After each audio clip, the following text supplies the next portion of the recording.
Hello student. आज हम लोग D and F block element का seventh lecture seventh video continue कर रहे हैं। इस वीडियो में हमने डी सीरीज़ का एक बहुत इम्पॉर्टेंट ऑक्सो एनाइन, जिसका हम लोग एक ऑक्सो एनाइन का कंपाउंड पढ़ रहे हैं, KMnO4। KMnO4 stands for potassium permanganate. Potassium permanganate ये पर्पल पिंक कलर का एक डार्क क्रिस्टलाइन सॉलिड है। तो लेबॉर्ट्री रिएजेंट या in general chemical reagent, oxidizing agent, ये बहुत इम्पॉर्टेंट है कंपटीशन पॉइंट ऑफ व्यू से, और हमारी डेली लाइफ में इसका बहुत यूज़ है। तो आज के मेरे इस लेक्चर में जो मैंने प्लान किया है वो मैंने KMnO4 की प्रिपरेशन, प्रॉपर्टीज़ एंड यूजेस वो हमने प्लान किए हैं। बहुत इंपॉर्टेंट लेक्चर है, बहुत इंटरेस्टिंग लेक्चर है। काफ़ी मैं इसके आपको शॉर्टकट बताऊंगा, ट्रिक्स बताऊंगा, जिससे बड़ी बड़ी इक्वेशन बहुत जल्द ही इजीली बैलेंस हो जाएंगी और आपको याद भी हो जाएगी। तो शुरू करते हैं प्रिपरेशन। ये जो सारा मैंने इधर इक्वेशंस लिखी हुई हैं, ये प्रिपरेशंस ऑफ KMnO4 है, ठीक है। तो आप नोट कीजिए, इनको उतारो एक बार, यहाँ लिख भी लो, प्रिपरेशन ऑफ KMnO4, ये उतारो साथ साथ। ये पहली इक्वेशन है, ये दूसरी इक्वेशन है, ये तीसरी इक्वेशन है। ए और बी जो दोनों मैंने इक्वेशन लिखी है, इनको एक्सप्लेन भी करूंगा।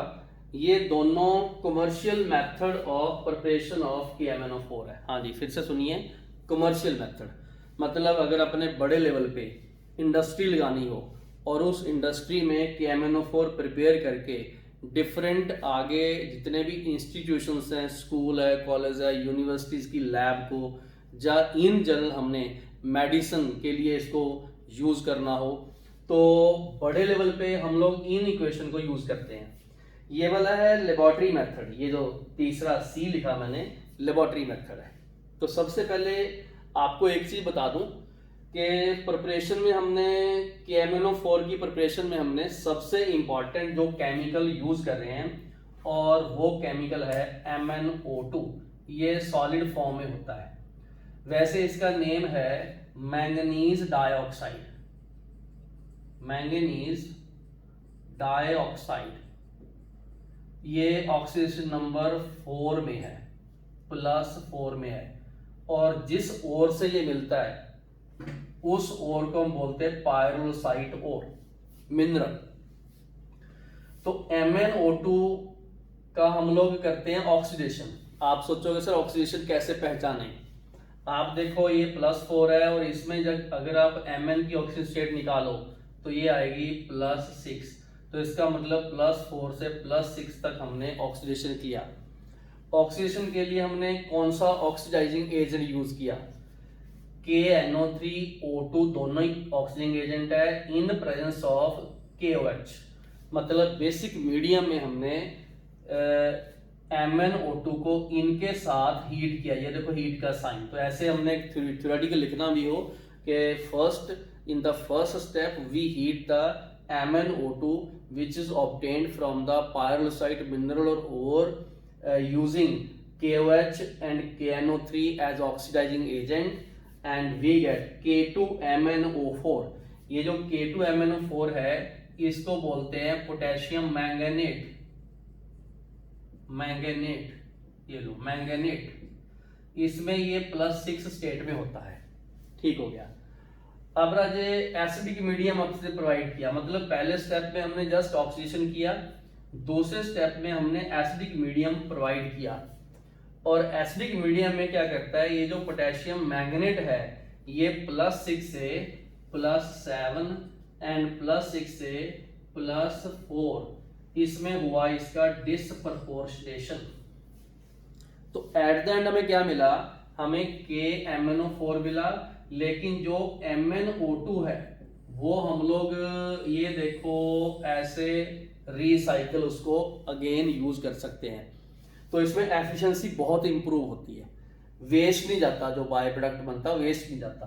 तो मैं फिर से रिवीजन करवा दूं। In the first step we heat MnO2 with the help of oxygen agent KNO3 O2 in presence of basic medium alkaline medium and potassium manganate is obtained। ये ग्रीन कलर का होता है। उसके बाद एसिडिक मीडियम में ये खुद disproportionate हो रहा है, मतलब oxidize as well as reduce, और हमें KMnO4 मिलता है और MnO2 को हम दोबारा से यूज कर सकते हैं और KMnO4 के पर्पल क्रिस्टल सेपरेट होते हैं, डीप पर्पल बोलते हैं इसको। ओके, सेकंड मेथड, ये भी MnO2 सॉलिड ही है। इसका पहला स्टेप ऑलमोस्ट सेम है, पहला स्टेप ऑलमोस्ट सेम है। देखो KOH यहाँ पर है, इधर भी है, O2 इधर है, यहाँ भी है।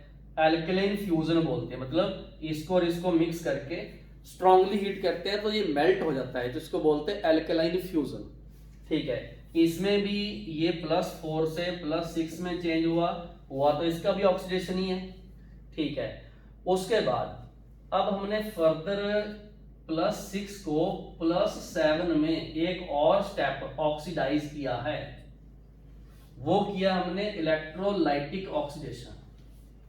जो इलेक्ट्रोलाइटिक ऑक्सीडेशन है वो एनोड पे होता है, ये देखो एट एनोड, क्योंकि oxidation at anode, reduction at cathode. तो उसके बाद हमें एनोड पर KMnO4 मिलता है फाइनली। ये भी एक second method of preparation of KMnO4 है और ये कमर्शियल मेथड है। ठीक है,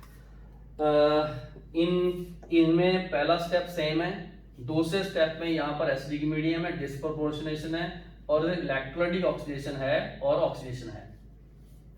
अब अगर तीसरा मेथड, तीसरे मेथड में क्या है, कोई भी मैंगनीज सेकंड सॉल्ट ले लो, जैसे आप बोलोगे सर कौन सा, ये लो MnSO4 ले लो या MnCl2 ले सकते हो, कोई भी ऐसा जिसमें Mn+2 हो, तो मैंगनीज सेकंड सॉल्ट लिया हमने। ठीक है, अब देखिए जब हम +2 से +7 तक जाएंगे तो ये भी तो ऑक्सीडेशन है, तो यहां पर आप फर्दर लिख लीजिए ऑक्सीडेशन है, ये ऑक्सीडेशन। बट ऑक्सीडेशन में हमने जो ऑक्सीडाइजिंग एजेंट यूज किया वो यूज किया H2O8-2। क्या? H2O8-2। ठीक है, इसका नेम यहां लिख लो, परऑक्सो डाई सल्फेट। ये लो परऑक्सो डाई सल्फेट। थोड़ा सा नॉलेज के लिए, एस इधर O, यहां पर O, double bond O, double bond O, double bond O, double bond O minus, and इधर भी O-, ये इसकी स्ट्रक्चर है। इसमें S+6 में, यहां पर ये +6 में है, तो सल्फर तो देखिए +6 में ही रहा। अगर मैं इसकी बात करूं तो ये तो +6 में ही रहा। सिर्फ इसमें ये जो -1 है, ये वाला पार्ट है, इसमें ये जो पार्ट है परऑक्सो, ये ऑक्सीडाइजिंग एजेंट है, क्योंकि ये वाला O-1 से, मतलब O-1 परऑक्साइड से खुद क्या हो जाएगा, रिड्यूस, तो किस में चेंज हो जाएगा, O-2 में। ठीक है, O-2 किस में है, SO4-2 में। जितने भी ऑक्सीजन है ये सारे, ये सब ऑल -2 में है। तो ये ध्यान रखना आपको, सल्फर जो है वो +6 का पहले था, +6 ही बाद में रहा, और ये +2 से +7 में चेंज हो गया। इक्वेशन मैंने बैलेंस की हुई है ये, क्योंकि ये एसिडिक मीडियम इक्वेशन है, ये देखो। तो हमने वाटर यूज किया है H+, बाकी otherwise loss of electron, gain of electron, वो हमने यहाँ पर बैलेंस कर दिया। तो इसको मैं फिर से रिवीजन करवा दूं, ये लेबोरेटरी मेथड है जिसमें हम लोग कोई भी मैंगनीज सेकंड सॉल्ट यूज करते हैं, और इधर जो परऑक्सो डाइसल्फेट आयन है, जो परऑक्सो डाइसल्फ्यूरिक एसिड से मिलता है हमें, उसको यूज करते हैं एज ऑक्सीजन एजेंट। और उसमें ऑक्सीडेशन कौन करता है, ध्यान रखना, परऑक्सो लिंकेज। ये जो परऑक्सो लिंकेज है, ये वाला एज ए ऑक्सीडाइजिंग एजेंट है। ठीक है, this is all about the preparation of KMnO4, 2 method by these are the commercial method, and the last one, third, is laboratory method. Okay, this is sufficient. तो अब हम KMnO4 की structure करते हैं। लो जी, KMnO4 की स्ट्रक्चर या physical property KMnO4 की structure, ये मैं आपको पहले लिखवा दूं।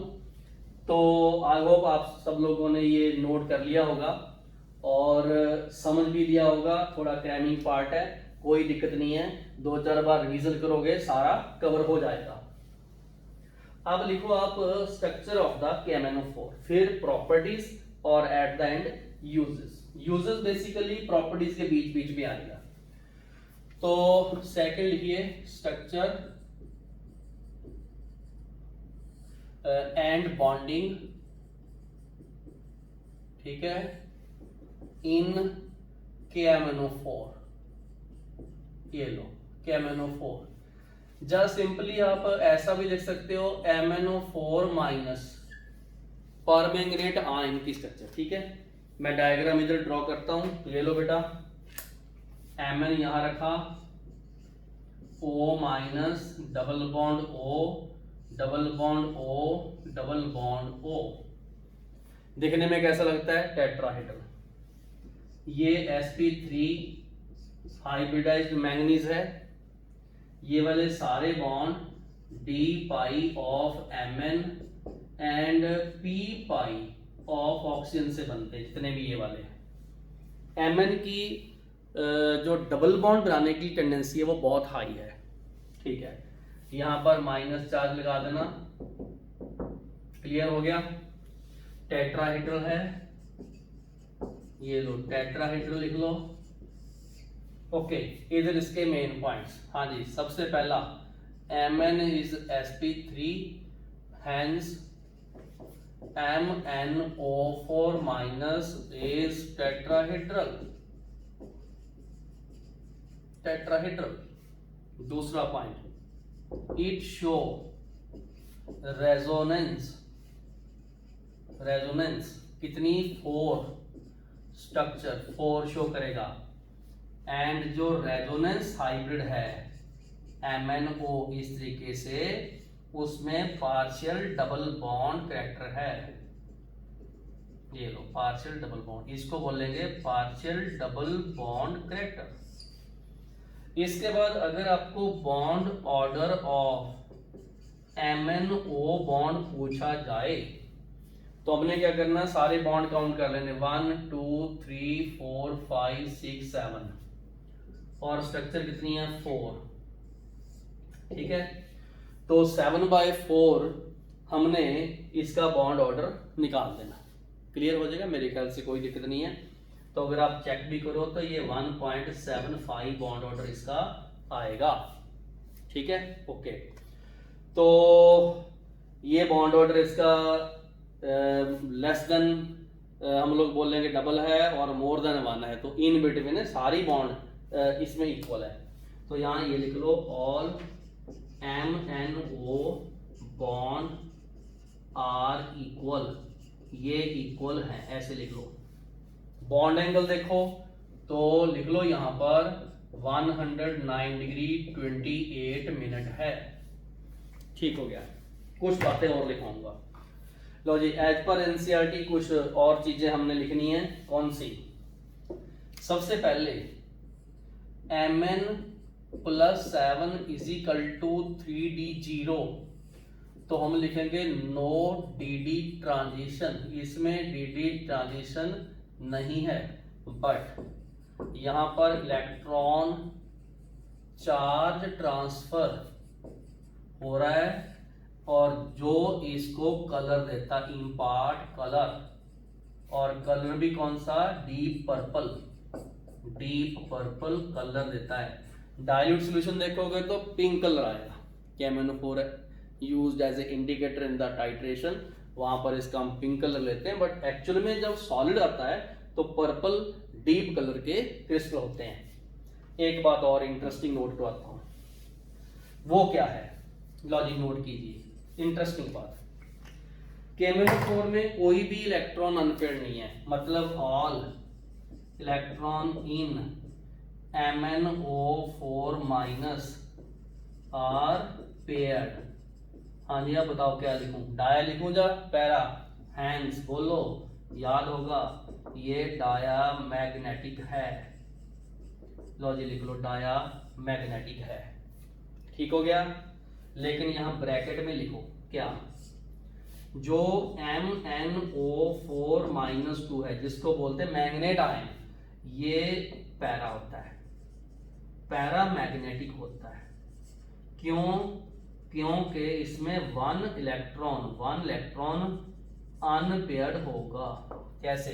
अगर आप यहाँ पर Mn डबल बॉन्ड O इधर O लगा लो माइनस, और यहाँ पर भी O लगा लो माइनस। आप Mn के बॉन्ड काउंट करो, 1 2 3 4 5 6। इसका मतलब इसकी वैलेंस में तो 7 इलेक्ट्रॉन होते हैं, तो यहाँ पर डॉट आएगा, इसलिए ये पैरा है। क्लियर हो गया। एक चीज और नोट करवा दूं, टेम्परेचर के साथ ये वीक पैरामैग्नेटिज्म शो करता है। लिखो जी, ऑन स्लो हीटिंग, अगर अपने हीट करते हैं, इट शो वीक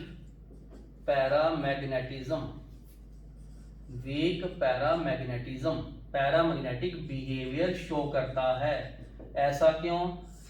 क्योंकि हीट करने से इसके कुछ मॉलिक्यूल, कुछ मोल, जैसे मैं यहां पर KMnO4 लिखा और इसको हीट किया 513 केल्विन तक, धीरे धीरे हीट करता जा रहा हूं, तो ये चेंज हो जाता है K2MnO4 में प्लस MnO2 में, साथ में निकलती ऑक्सीडेशन, और ये इसका एक्शन ऑफ हीट है, जिसके कारण ये बन गया पैरा।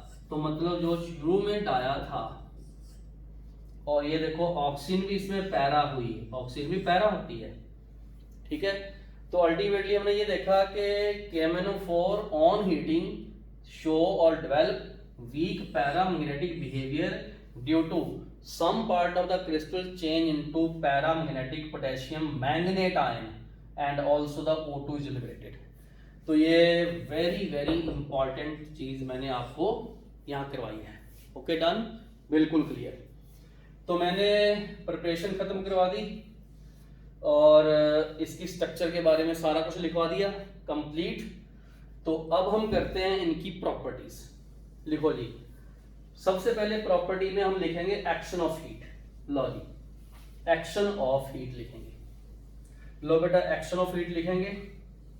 तो एक्शन ऑफ हीट में अगर हम KMnO4 को, वहां ये बताऊंगा अभी कि हम लोग KMnO4 डिकम्पोज ना हो और इसको सेफ रखें, तो यहां पर मैं लिख दूं केमिकल प्रॉपर्टीज। ठीक है, चलो जी, केमिकल प्रॉपर्टीज नंबर 1। लो जी, नंबर 1। ठीक है, सबसे पहले केमिकल प्रॉपर्टीज हम करेंगे एक्शन ऑफ हीट। चलो, एक्शन ऑफ हीट। ओके, याद रखना, ऐसे लिख लो कि जो KMnO4 है ये डिकम्पोज होता है, डिकम्पोज, और डिकम्पोज होता है कंप्लीटली। पहले देखो, शुरू तो लो टेम्परेचर हो जाता है, कंप्लीटली एट 513 केल्विन। टू किस में होता है? एक तो KMnO4 या K2MnO4 लिख लो, प्लस MnO2 में प्लस O2। ठीक है, लो बेटा ऐसे लिख लो KMnO4, और ये रहा हीट का साइन, टेम्परेचर है 513 केल्विन, और बनाओगे क्या? K2MnO4 साथ में MnO2 और यहाँ पर O2। बैलेंस कर लेना, कोई दिक्कत नहीं है।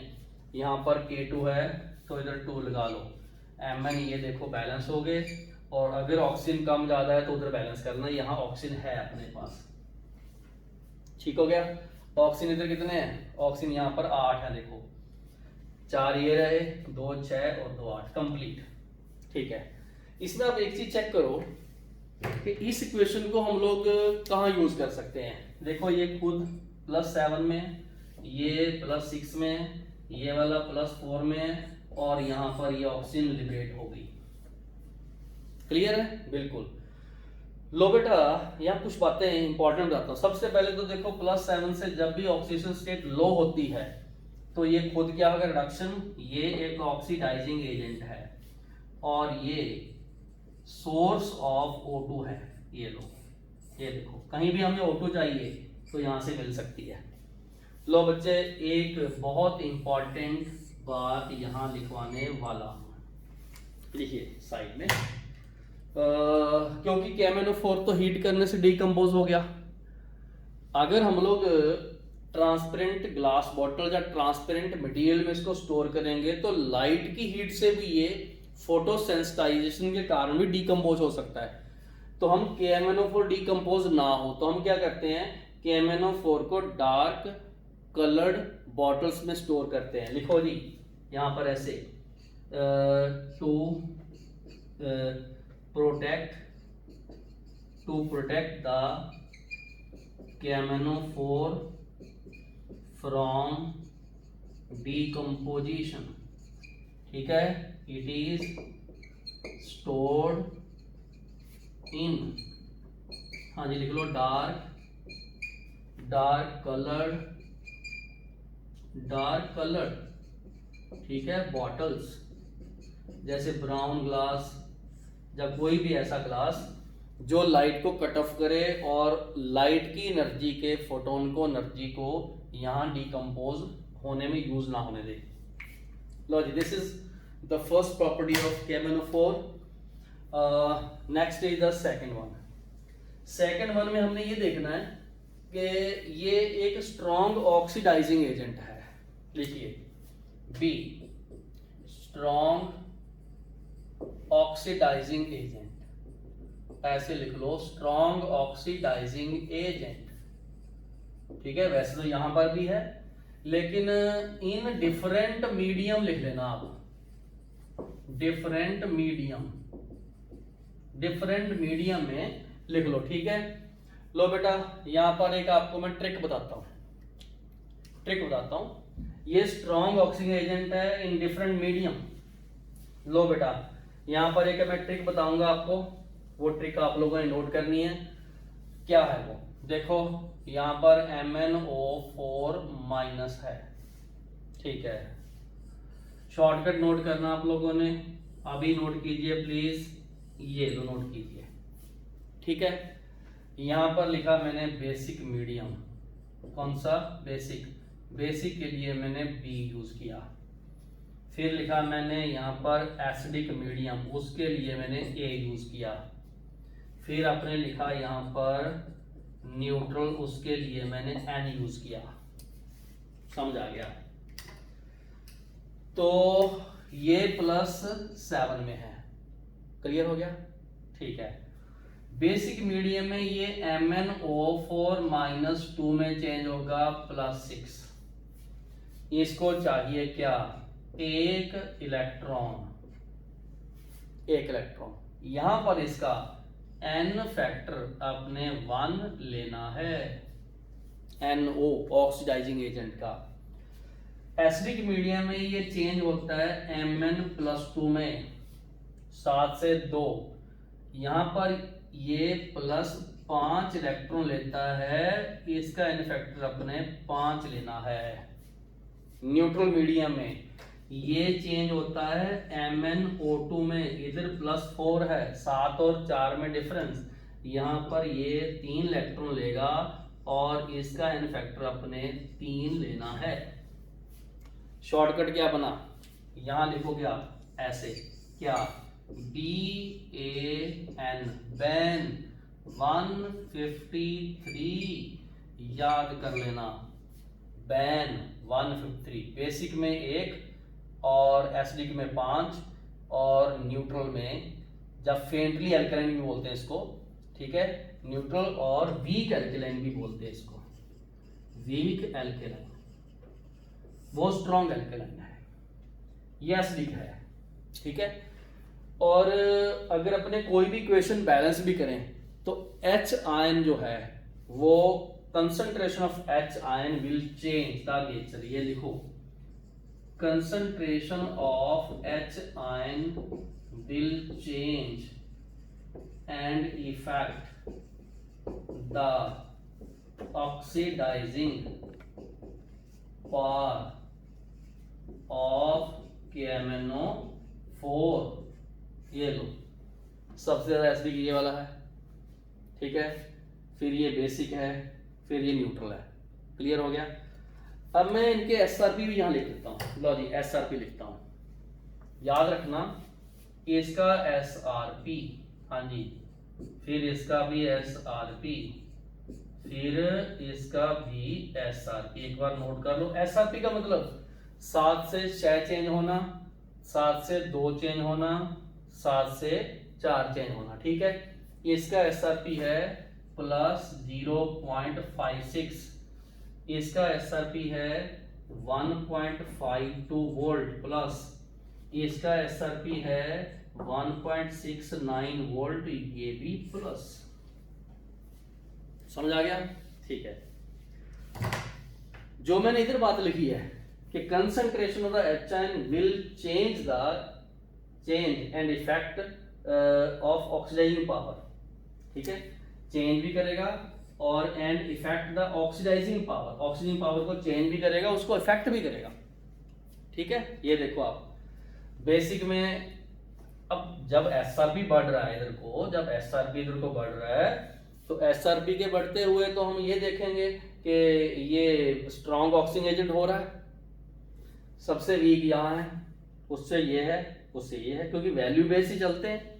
लो जी, कुछ कॉमन बातें नोट कीजिए प्लीज, ये तो रट्टा लगाना आप लोगों ने। बैन 153 इंपॉर्टेंट है।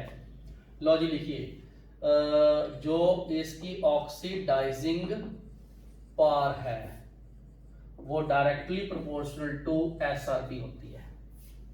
ये बात ठीक है? ठीक है। तो पहले तो आप लोग ऐसे ही नोट कर लो, इस ऑर्डर में ही चलती है, इस ऑर्डर में ही चलती है ये देखो आपके सामने, ठीक है।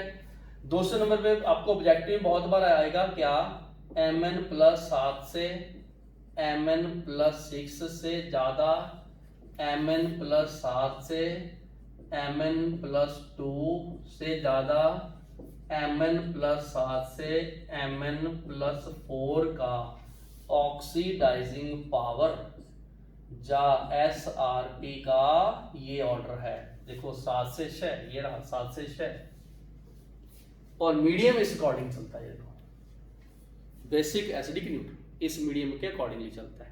बात मेरे ख्याल से परफेक्ट आपको समझ में आ गई।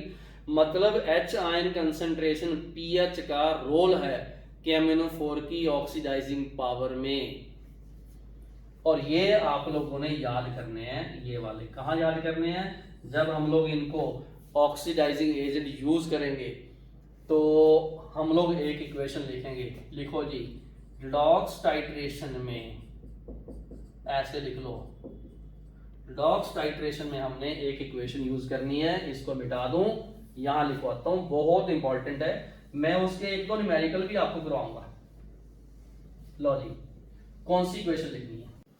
तो जो रिडॉक्स टाइट्रेशन की इक्वेशन है वो मैं अब आपके सामने यहां लिखता हूं, और इक्वेशन एक बार नोट कर लो।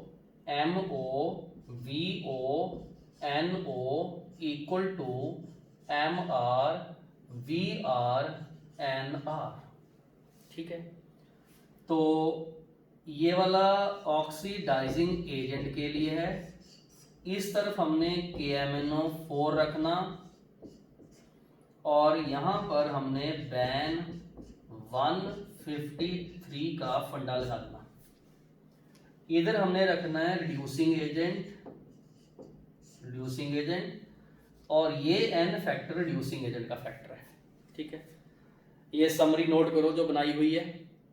इस समरी में ये शो किया गया कि एसिडिक मीडियम में जो KMnO4 है, एसिडिक मीडियम में जो KMnO4 है वो Mn+2 में चेंज होता है, और खुद वो चेंज होता है N फैक्टर 5 से, इलेक्ट्रॉन 5 गेन करता है, ठीक है।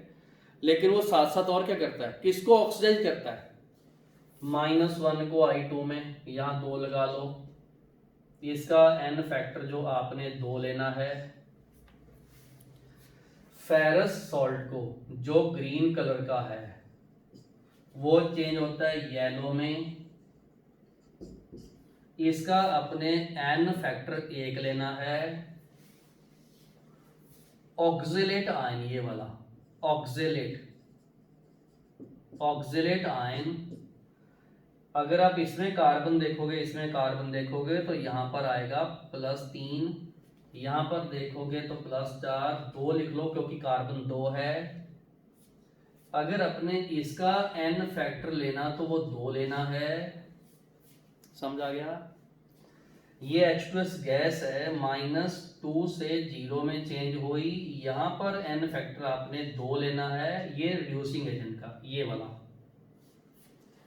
इधर अगर आप यहां S निकालो, ये सल्फाइड आयन है, सल्फ्यूरस एसिड लिखा तो भी वही होता है, सल्फाइड आयन, ये लो सल्फाइड आयन, इसमें सल्फर +4 में है, यहां पर +6 हो गया, इधर भी n फैक्टर आपने 2 ही लेना है। ये नाइट्राइट है, क्या है? नाइट्राइट, समझ गए? नाइट्राइट। इसमें देखोगे तो n जो है वो आएगा +3 में, और यहां पर आ गया n +5 में, और यहां पर भी n फैक्टर आपने 2 ही लेना है, मतलब सब में 2 है, I2 का 1 मोल, बाकी अदरवाइज यहां पर 1 है। ठीक हो गया? बिल्कुल। तो अगर अपने न्यूट्रल और फेंटली बेसिक, मतलब वीकली बेसिक में देखें तो Mn तो चेंज हो गया, +7 से +4 में, इसका तो n फैक्टर 3 आ गया, NO तो 3 आ गया हमारे पास। लेकिन यहां पर ध्यान रखना, ये -1 से +5 में चेंज हुआ, इसका n फैक्टर आपने 6 लेना है। समझ आ गया? इसी तरीके से अगर आप यहाँ S2 लिखते हो तो पहले 2 लगाओ, यहां पर +6 लिखा आपने। समझ आ गया सबको? सबसे पहले मुझे यहां पर ये S निकाल के दिखाओ। लो जी, S की वैल्यू निकालोगे, ये देखो ये -6 हो गया, 2 बच गया, +4 है, और यहां पर ये +2 है S की वैल्यू। समझ आ गया सबको? तो यहां पर आपने N की वैल्यू आपने 4 लेनी है। समझ आ गया? ये मैंगनस साल्ट है 2, और ये +4 में चेंज हो गया, इसलिए इधर अपने इसका n फैक्टर अपने 2 लेना है। ठीक हो गया? तो ये ट्रिक्स नोट करो। एसिडिक मीडियम में ये सारा समरी जो मैंने लिखवाया, सब समरी, ये बेसिकली एनसीईआरटी में दी हुई है, मैंने उसकी एक स्मार्ट समरी बना दी, और इसकी मैं अब इक्वेशन लिखवानी आपको सिखाऊंगा। रिपीट करता हूं, न्यूमेरिकल करने हैं तो ये वाली इक्वेशन यूज करनी है, जिसमें KMnO4 ऑक्सीजन एजेंट ही रहेगा, मीडियम पर डिपेंड करेगा। हमारे सिलेबस में एसिडिक मीडियम की इक्वेशन है जिसमें ये चेंज करता है, यहां ध्यान रखो I-I2 एसिडिक मीडियम में I2 में चेंज करता है, लेकिन वो न्यूट्रल और इसमें आयोडेट में चेंज करता है। ये देखो आयोडेट में चेंज करता है, इसमें आयोडेट में चेंज करता है। आपको बिल्कुल क्लियर हो रहा है? ठीक है। तो अब हम इनकी कुछ आयनिक इक्वेशन लिखनी आपको सिखाते हैं, आयनिक इक्वेशन। ठीक है, तो बच्चे इनकी जो आयनिक इक्वेशन है वो मैं आपको लिखनी सिखाता हूँ, फिर कुछ न्यूमेरिकल्स भी कराऊंगा, कुछ इंपॉर्टेंट ट्रिक्स भी कराऊंगा। लो बेटा, तो आयनिक इक्वेशन आपको लिखनी सिखाता हूँ। सबसे पहले हम क्या करते हैं, यहां लिखो इनकी आयनिक इक्वेशन, और वो बैलेंस दिखाऊंगा, ये लो बैलेंस्ड। ठीक है, नंबर वन। ठीक है, तुम्हें स्कूल बोर्ड में ऐसा आएगा कि आयनिक इक्वेशन लिखो कि जिसमें KMnO4 ऑक्सीडाइजिंग एजेंट हो इन एसिडिक मीडियम में एंड KI चेंज हो जाए टू I2। ऐसा आपको एक लाइन लिखी मिलेगी और आपको उसकी इक्वेशन लिखनी है। Very simple. देखो एसिडिक मीडियम लिखा हुआ है, ये खुद तो चेंज होता है इसमें, तो तरीका क्या है, MnO4 लिख दो, के आई का सिर्फ आई माइनस उठाओ और Mn+2 में चेंज कर दो, यहाँ पर I2 बना, ठीक है। ये वाला +7 से 2 में चेंज हुआ, ये I2 है, यहाँ 2 लगा लो, समझ आ गया।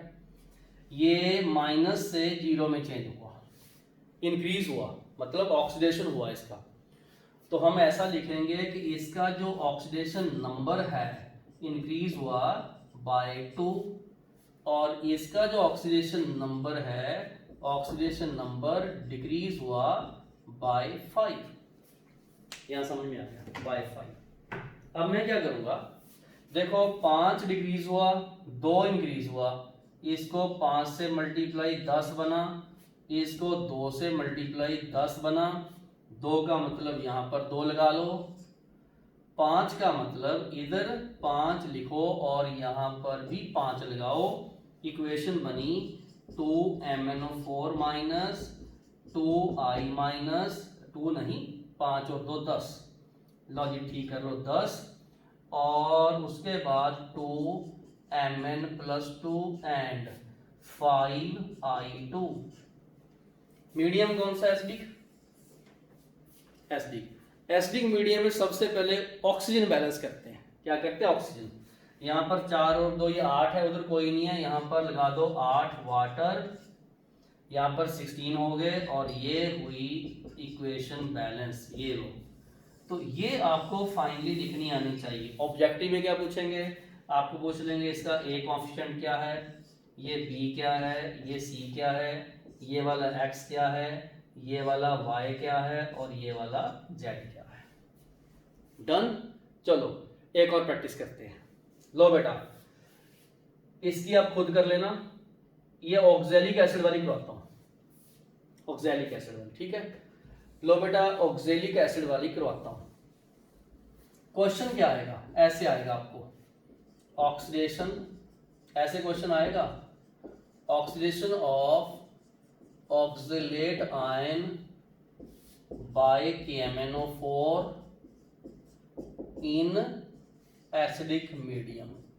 तो ये पूछेंगे कि इसकी इक्वेशन लिखो। लो बच्चे, ये थ्योरेटिकल लाइन ऐसे लिखी मिलेगी, हमने खुद इसकी इक्वेशन लिख के बैलेंस करनी है फाइनली। तो करते हैं शुरू। ये लो, ये प्रैक्टिकल्स में भी आता है, रेडॉक्स टाइट्रेशन में ऑक्सैलिक एसिड का titration with the KMnO4, ferrous sulphate का टाइट्रेशन विद द KMnO4, ये आते हैं सारे, ठीक है। लो बेटा शुरू करता हूं। देखो MnO4 माइनस लिख लो, COO, ये ऑक्सलेट आयन है बेटा, ऑक्सैलिक एसिड का ऑक्सलेट आयन, और उसके बाद हमने Mn+2 लिखना और ये CO2 लिखा। ये तो बेटा +7 है, ये 2 है, और अगर मैं यहाँ लिखूं लॉजिक, तो अगर मैं यहाँ लिखूं तो ऐसा लिखूंगा कि ऑक्सीडेशन नंबर डिक्रीज हुआ बाय 5, सही हुआ। और ये वाला जो है +3 है, यहाँ पर +4 है, और इस तरीके से एरो लगाऊंगा, बट पहले ये 2 कार्बन यहाँ 2 लगा लो, एक कार्बन का 1 इंक्रीज हुआ, तो हम ऐसा लिखेंगे क्या, ऑक्सीडेशन नंबर इंक्रीज हुआ बाय 2। 5 वाले को 2 से मतलब 2 और 2, और 2 वाले को 5 से मतलब 5, और यहां पर और 5। नीचे इक्वेशन, चलो जी लिखो नीचे इक्वेशन, ठीक है। लो बेटा, जो नीचे इक्वेशन लिखनी है वो कौन सी आएगी? 2MnO4 minus +5 CO minus CO minus, then आगे आएगा 2Mn+2, फिर आएगा 10 CO2। अब बात बनी एसिडिक मीडियम में बैलेंस करना हमने, ठीक है। चलो जी, एसिडिक मीडियम बैलेंस करना कैसे करोगे? ऑक्सीजन काउंट करोगे सबसे पहले। यहाँ ऑक्सीजन कितने हैं? 20। इधर कितने हैं? 4 और 2 8 हो गया, 4 × 2 8 हो गया, और यहाँ पर ये 4 है और ये 5 है, 20 तो यही हो गया, 20 से 20 कट गया, इसका मतलब ये 8 एक्स्ट्रा है। तो यहाँ पर लगाओ जी 8 वाटर, और अब लगाओ 16H+, this is the balance ionic equation of oxidation of oxalate ion bye KMnO4 in the acidic medium. Clear हो गया। ये रिडॉक्स टाइट्रेशन हम ऐसे करते हैं सारा, फेरस सल्फेट को फेरिक में, ग्रीन कलर को येलो में, और इसी तरीके से ये सारा हम लोग करते हैं। क्लियर हो गया बिल्कुल। अब मैं आपको ये इक्वेशन भी लिखवाता हूँ बैलेंस करनी। चलो जी एक और लिखवाता हूँ, वो इक्वेशन आपको कैसे आएगी। बाकी तो ये नीचे वाली तो आप खुद बैलेंस कर लेना एक बार, और ये तो खत्म हो गया। एसिडिक वो वाली लिखवाता हूँ, उधर वाली। चलो बेटा उधर वाली लिखवाता हूँ। हाँ जी, फिर मैं एक तो न्यूमेरिकल इसके करने सिखाऊंगा और एक स्पेशल सी एक्सेप्शन है वो नोट करवाऊंगा। लो जी तीसरा क्वेश्चन क्या आएगा। लो जी ऑक्सीडेशन, हाँ जी नोट कीजिए, oxidation of KI to KiO3 iodate, iodate ठीक है, बाय KMnO4 ठीक है, इन न्यूट्रल और वीकली बेसिक मीडियम। तो हमने इसकी इक्वेशन लिखनी सीखनी है। करें शुरू। लो जी कैसे, देखिए सबसे पहले हम MnO4 लिखेंगे ऐसे, प्लस KI का I माइनस लेंगे। ले लिया। हमें पता है I माइनस IO3 माइनस में चेंज होता है। ठीक है जी, तो इधर लिख दो IO3 आयोडेट, और ये चेंज होता है MnO2 में। ये देखो नीचे लिखा हुआ, ये वाला यहाँ आ गया, सही हो गया। I एक ही है इधर। अब हम सबसे पहले ये देखते हैं कि ये वाला जो +7 था +4 में चेंज हुआ, तो इसका मतलब यहाँ पर इसका ऑक्सीडेशन नंबर डिक्रीज हुआ बाय 3। सही, ये -1 में है और ये वाला +5 में है। मैंने पहले बोला हुआ इसका n फैक्टर 6 है। इसका मतलब I माइनस जब भी इसमें चेंज होगा तो ऑक्सीडेशन नंबर इंक्रीज हुआ कितना, 6। ये 3 और ये 6। हम क्या करेंगे, इसको 2 से मल्टीप्लाई करेंगे, यहाँ 2 और यहाँ भी 2। समझ आ गया। अब क्या बचा हमारे पास, हमारे पास बचा फेंटली बेसिक मीडियम या न्यूट्रल मीडियम। ये इसको बेसिक लेते हैं। तो एक बहुत सिंपल सी बात है, इसमें हमने जो बैलेंस करना है एक बार आपको सिखा दूं, MnO4 minus plus I minus, ठीक है, गिव्स MnO2 प्लस IO3। ठीक है, चेक कर लो एक बार, बिल्कुल सही होना चाहिए। ओके हाँ जी, अब हमने बैलेंस करना, और यहाँ पर 2 रह गया और यहाँ पर भी 2 रह गया। ठीक है, ऑक्सीजन के यहाँ पर 8 हैं और इधर कितने हैं, 4 और 3। समझ आ गया। ठीक है, इधर एक ऑक्सीजन एक्स्ट्रा है, जिधर ऑक्सीजन एक्स्ट्रा है उधर उतने ही वाटर ऐड करो, दूसरी तरफ डबल OH माइनस ऐड करो। ये हुई इक्वेशन बैलेंस। चेक करना है, एनसीईआरटी में ये इक्वेशन लिखी हुई है और बच्चे उसको रट्टा लगाते रहते हैं। इट इज़ वेरी डिफिकल्ट, लेकिन अगर आपको पता हो कैसे लिखनी है तो आप लोग बिल्कुल कॉन्फिडेंटली हर इक्वेशन लिख सकते हो। यहाँ एक चीज़ ऐड करना चाहता हूँ, ये वाला जो चेंज हो रहा है, ये वाला, ये जिंक सल्फेट या जिंक ऑक्साइड कैटलिस्ट की प्रेजेंस में होता है। ये लो, ये ध्यान रखना आप लोगों ने, जिंक कैटलिस्ट की प्रेजेंस में होता है। ठीक हो गया।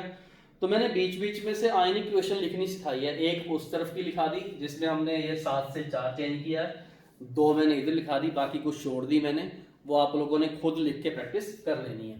ठीक है जी, अब लिखते हैं कुछ स्पेशल से क्वेश्चन। लो जी, सम स्पेशल क्वेश्चन। लो जी, सम स्पेशल क्वेश्चन लिख लो एक तो, जा पॉइंट्स अपने आप में ही वो बनेंगे इस तरीके से। चलो करते हैं शुरू। ठीक है, लो बच्चे क्वेश्चन करते हैं। हम लोग एक तो न्यूमेरिकली करवाता हूं आपको। लो जी, पहला, how many milliliter of 0.6 m ferrous sulfate are required so that, ठीक है, it will be completely, ठीक है, oxidized by 50 ml of 0.4 m KMnO4 in acidic medium. चलो, क्वेश्चन का क्वेश्चन बन गया और इक्वेशन की इक्वेशन और सब कुछ हमने, ठीक है, क्लियर हो गया। इस क्वेश्चन की स्टेटमेंट को आप एक बार फिर से पढ़िए। जैसे सबसे पहले आपको पूछा हाउ मेनी मिलीलीटर, ठीक है, ये पूछा, ठीक है, किसके पूछा, FeSO4 के। FeSO4 एक रिड्यूसिंग एजेंट है और उसकी मोलैरिटी भी हमें दे रखी है। तो ये हो गया MR, सही। ये हमें पूछा VR, अंडरलाइन करते जाना। उसके बाद आप देखो 50 ml, ये किसके हैं, KMnO4 के। ये क्या है, ऑक्सीडाइजिंग एजेंट। तो फिर ये वाली जो वैल्यू है ये क्या हुई, ये हुई MO, VO नहीं, MO, और ये वाला क्या हुआ, ये हुआ VO, सही है बिल्कुल। तो उधर मैं इक्वेशन लिखता हूं पहले। यहां लिखो सोल्यूशन, लो बेटा, MOVONO is equal to then MRVRNR, ऐसे लिख लो इक्वेशन, ठीक है, सही। तो बेटा इसमें एक ध्यान रखना, फेरस सल्फेट फेरिक में चेंज होता है, उसका मतलब +2 वाला 3 में चेंज हुआ। तो हमने अल्टीमेटली यहां पर तो 1 ही रख देना। इसका वॉल्यूम मैंने निकालना है, मोलैरिटी इसकी मुझे दे रखी है 0.6, ये देखिए आप चेक करो 0.6 है। उसके बाद बेटा आप ये चेक करो कि मोलैरिटी जो KMnO4 की है MO, वो है 0.4, वॉल्यूम इसका दे रखा है 50, N की वैल्यू 5 है, सही बिल्कुल। बस आप अपने इसको सॉल्व करना है। क्या आप चेक करो, मैंने VR निकालना है, तो मुझे 0.4 इंटू ये कितना हो गया 250 डिवाइडेड बाई क्या है 0.6, समझ आ गया सबको, ठीक है। ये वाला जाएगा इसको लिख लूँ पॉइंट, ये 2 पे जाएगा और ये वाला जाएगा 3 पे, और यहाँ आ गया 500/3, सही है। बस इतना मिलीलीटर हमें चाहिए इसको सॉल्व करना। This much volume of the ferrous sulphate is required so that it will be completely oxidized by 50 ml of KMnO4 whose molarity is 0.4 given। तो अगर अपने इन इक्वेशंस को जिसमें KMnO4 as a oxidizing agent use करते हैं तो redox titration में भी यूज कर सकते हैं, ठीक है। चलो जी, क्वेश्चन नंबर 2 करते हैं। ऐसे कुछ इंटरेस्टिंग से क्वेश्चन है, वो मैं आपको करवा दूं। अब बच्चे एक क्वेश्चन ऐसा बहुत आता है कि जब भी हम रिडॉक्स टाइट्रेशन करते हैं, मैं एक बार आपको यहाँ क्वेश्चन एक बार लिखवा दूं, ठीक है। वाई ड्यूरिंग रिडॉक्स टाइट्रेशन, ठीक है, यूजिंग KMnO4, ठीक है, as oxidizing agent in acidic medium, the pink color of KMnO4, ये ना KMnO4 एक सेल्फ इंडिकेटर होता है, तो इज डीकलराइज्ड मतलब कलर रिमूव होना, initially at slow rate but after some time it become faster, तो KMnO4 का जो पिंक कलर है, जैसे मैं आपको जस्ट एक अपरेटस सेटअप दिखाता हूँ। ये जो मैं आपको सेटअप दिखा रहा हूँ, इसमें बेटा हम लोग KMnO4 इसमें लेते हैं, ये होती है ब्यूरेट। तो किसी भी लेवल तक, जैसे 2 मिलीलीटर या यहाँ तक लेवल तक भर लेते हैं उसको, ये KMnO4 होता है। नीचे हम लोग जैसे फेरस सल्फेट, KI, जो भी रिड्यूसिंग एजेंट है नीचे डालते हैं यहाँ, ठीक है। किसकी हेल्प से डालते होंगे? जैसे हमारे पास ये पिपेट है, इसकी हेल्प से। तो इसमें जैसे 20 ml है तो यहाँ डाल देते हैं, इसमें डाल देते हैं, ठीक है। पहले का डालते हैं रिड्यूसिंग एजेंट, नीचे डालते हैं फेरस सल्फेट, ठीक है, डाल दिया। रिड्यूसिंग एजेंट या कोई भी ऑक्सैलिक एसिड डाल दो, फेरस सल्फेट डाल दो। यहाँ डालने के बाद उसमें हम लोग एक टेस्ट ट्यूब डाइल्यूट H2SO4 की डालते हैं यहाँ इसके अंदर। तो मीडियम कौन सा हो गया? एसिडिक। ऊपर से KMnO4 ड्रॉप बाई ड्रॉप ऐसे डालते रहते हैं। इनिशियल रीडिंग नोट कर लेते हैं, डालते रहते हैं। जैसे डालेंगे तो इसका पिंक कलर उड़ता जाएगा। क्वेश्चन ये है, पिंक कलर उड़ेगा, और पिंक कलर क्यों उड़ेगा? क्योंकि वो रिड्यूस हो रहा है KMnO4 रिड्यूसिंग एजेंट द्वारा, और वो कलरलेस बन रहा है, पिंक कलर उसका उड़ता जाता है। जब एंड पॉइंट आता है तो कलरलेस टू लाइट पिंक यहाँ आ जाता है एंड पॉइंट, ठीक है। तो यहाँ ये बोला गया जो पिंक कलर उड़ता है, इसको ऐसे शेक करते रहते हैं। जो इसका पिंक कलर उड़ता है वो शुरू में तो स्लो रेट पे होता है, बाद में फास्ट होना शुरू हो जाता है। पहले तो ड्रॉप ऐड करोगे धीरे धीरे उड़ेगा, बाद में जब डालोगे तो एकदम से रंग उड़ जाएगा। ऐसा क्यों? लो जी, बहुत इंटरेस्टिंग चीज, ऐसा क्यों?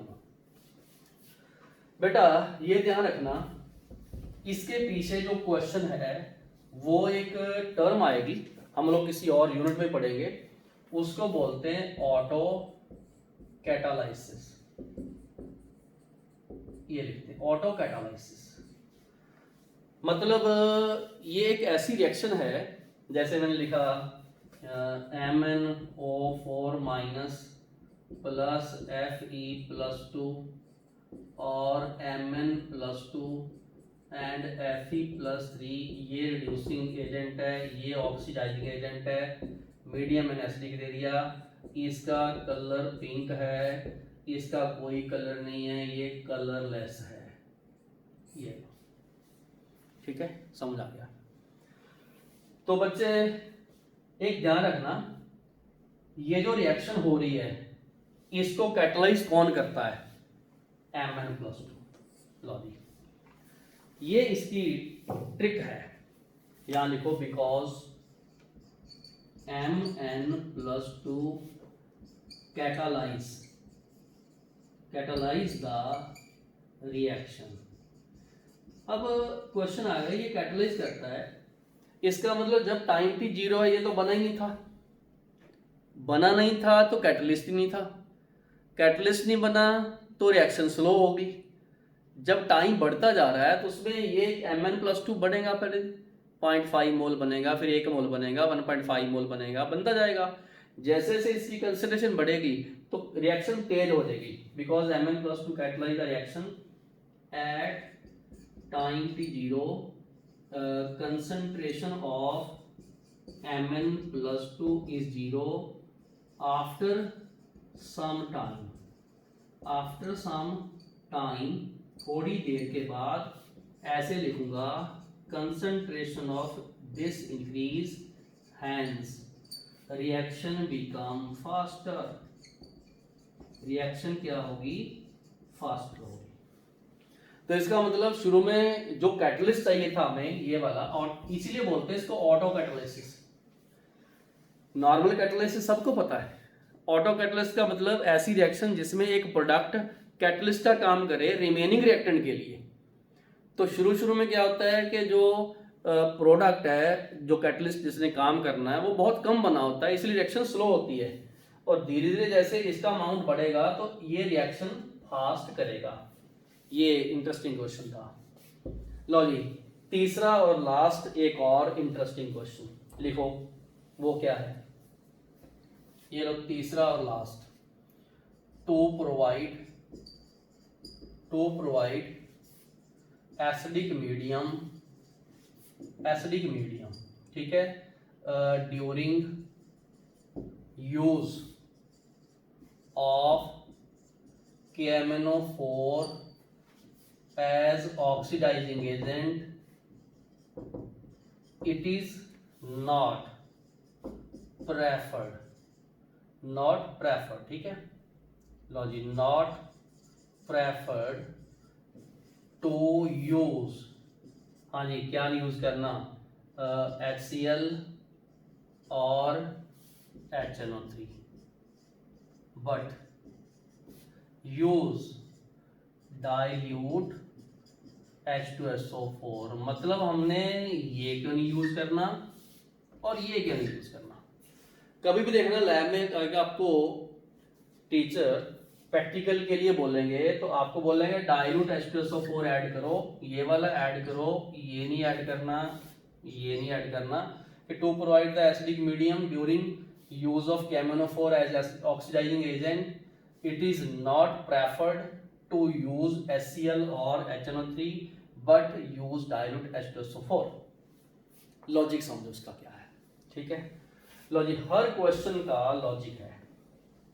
KMnO4 एक ऑक्सीजन एजेंट है, ठीक है, तो वो क्या है, वो रिड्यूसिंग एजेंट को तो किसी को ऑक्सीडाइज करेगा ही। मैं आपको एक एग्जांपल देता हूं, पहले ए लिख लो, Why not HCl, क्यों नहीं यूज करना, समझिए।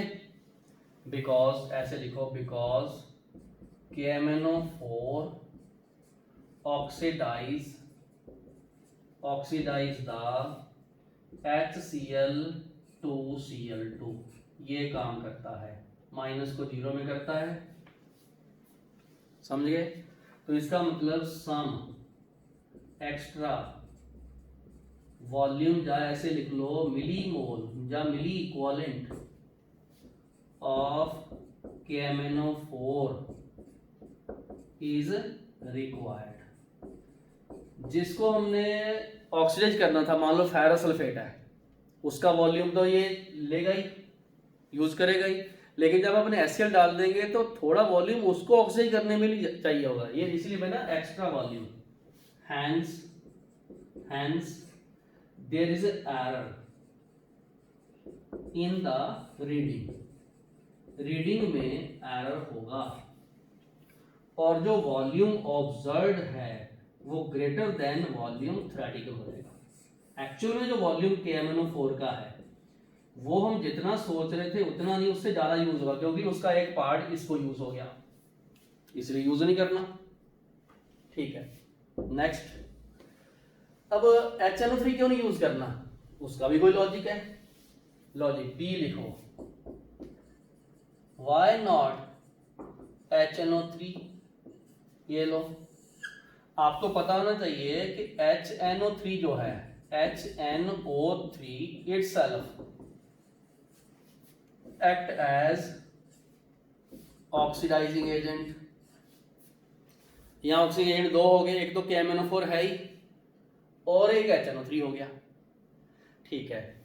अब क्या, अगर अपने HNO3 डाल दे तो ये भी ऑक्सीजन एजेंट का काम करेगा। इसका मतलब जो KMnO4 का वॉल्यूम है वो कम हो जाएगा, क्योंकि उसका रोल इसने प्ले कर दिया। Hence less volume of KMnO4 is required for fixed milliequivalent of reducing agent, जैसे मान लो फेरस सल्फेट है। तो इससे क्या होगा, जो वॉल्यूम ऑब्जर्व्ड आएगा KMnO4 का, ठीक है, वो लेस देन इससे हो जाएगा थ्योरेटिकल, जितना हम सोचते हैं, क्योंकि कुछ हिस्सा के HNO3 ने, जो HNO3 है उसने उसको ऑक्सीडाइज कर दिया, तो अगेन एरर। इसमें क्या हुआ, अगेन एरर हो गया। तो इसलिए हमने ना तो ये यूज करना और ना ही ये यूज करना, फिर क्या यूज करना, डाइल्यूट H2SO4, वो कोई काम नहीं करता। एट द एंड लिख लो, hence it is prefer to use H2SO4। Okay बेटा, तो आज हमने KMnO4 की आपने देख ही लिया, प्रिपरेशन, प्रॉपर्टीज, ये सारे यूजेस हैं, ये जो मैंने करवाए, as oxidizing agent, as source of oxygen, ठीक है, जिसमें ऑक्सीजन बनती थी। तो वाटर प्यूरीफायर में यूज़ होता है ये, as a laboratory reagent use होता है, कॉटन टेक्सटाइल टैनिंग में यूज़ होता है। तो मतलब इसके काफ़ी सारे और भी यूज़ हैं। इवन मेडिसिनल वैल्यू है, एंटीसेप्टिक है, जो मैंने वर्बली बोल दिया। आप एनसीईआरटी का एक पैरा पढ़ भी लेना जिसमें यूज़ लिखे हुए हैं। तो केमिनोफोर is highly applicable in the chemical analysis, even the quantitative and qualitative both. Okay, तो okay, thank you for joining Photon classes. जिन बच्चों ने अभी तक भी फोटोन ऐप डाउनलोड नहीं की, वो डाउनलोड करके मेरे से बैच कोड लें और फोटोन एजुकेशन चैनल को सब्सक्राइब करें। दूसरे नंबर पे हर वीडियो के नीचे जो कमेंट बॉक्स बना होता है, कमेंट जरूर लिखें, मुझे उससे आपसे अप्रिशिएशन मिलती है, एनर्जी मिलती है। और दूसरे नंबर पे जो भी आपको स्टडी मटेरियल दिया जाता है उसको सॉल्व कीजिए। Okay, again thank you, have a nice day.